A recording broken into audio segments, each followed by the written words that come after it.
Di era revolusi industri 4.0 saat ini, digitalisasi masuk ke setiap bidang kehidupan.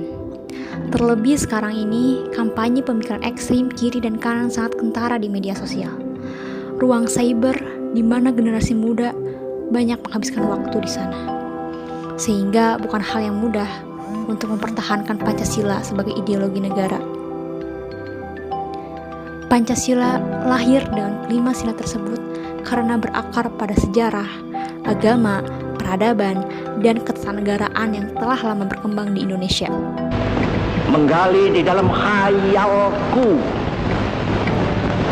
apa yang terpendam di dalam bumi Indonesia ini, agar supaya sebagai hasil dari penggalian itu dapat dipakainya sebagai dasar daripada negara Indonesia merdeka yang akan datang.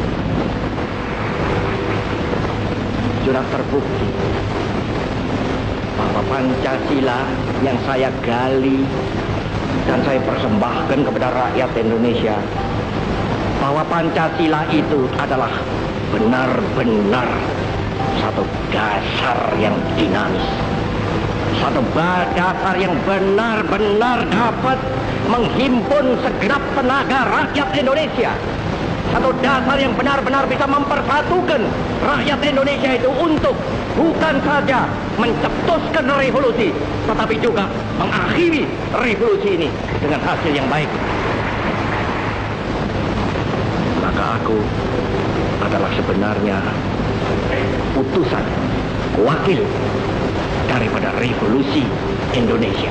Revolusi Indonesia ini bukan revolusi Soekarno, tetapi revolusi daripada seluruh rakyat Indonesia, dari Sabang sampai Merauke.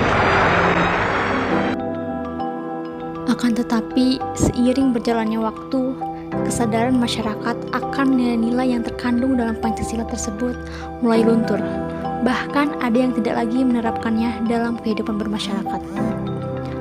Hal ini dapat kita lihat dalam kehidupan bermasyarakat saat ini. Contohnya seperti adanya kerusuhan antar warga, kesenjangan sosial dan ketidakadilan,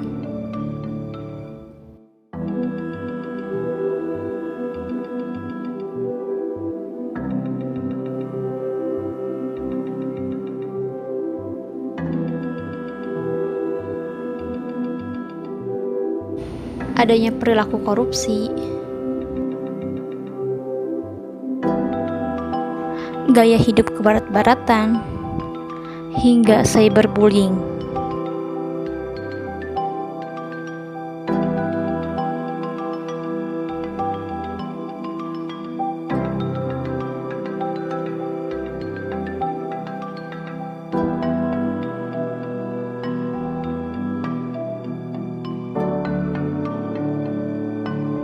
Lantas, bagaimana nasib para pendiri negara dan para pahlawan yang telah berjuang hingga titik darah penghabisan untuk memerdekakan negara Indonesia ini? Apakah kita tidak bisa menghargai dan menghormatinya? Beberapa kejadian tersebut dapat terjadi ya karena itu, tidak adanya nilai-nilai Pancasila yang melekat dalam kehidupan bermasyarakat. Bahkan, akhir-akhir ini, warga negara Indonesia di internet mendapat predikat paling tidak sopan se-Asia Tenggara. Titel tersebut diberikan oleh Microsoft pada awal Maret 2021. Hal itu disebabkan netizen Indonesia melontarkan komentar-komentar negatif disertai kata-kata kotor, ujaran kebencian. Mereka kurang bisa menghargai perbedaan dan pendapat orang lain. Lantas sekarang, kemana titel warga negara Indonesia yang terkenal akan sifat ramah dan sopan santunnya?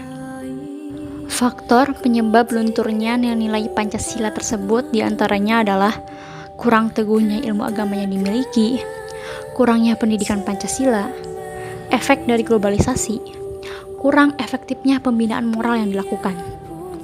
Pancasila bukan sekedar untuk dibaca, tetapi Pancasila sebagai dasar dan ideologi negara yang harus dipahami, dimengerti, dan diamalkan oleh seluruh rakyat Indonesia sebagai pemersatu bangsa serta sebagai landasan berpikir, bersikap, dan bertindak dalam membangun Indonesia.